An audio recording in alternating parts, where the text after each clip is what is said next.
Okay, good morning. Automotive grade 12 students. Under Sir Carlo, sir. Carlo Flores Caben.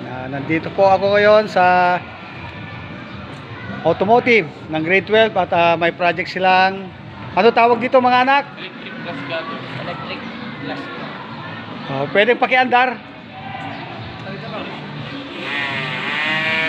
Yan, sa ilalim, sa ilalim. Bagat mo. Yan. Sige nga. Ayun. Battery operated, no? Solar. Solar power, sir. Solar power, battery operated. Okay, ang galing ninyo. Nakita ko na dati to. May damuhan diyan.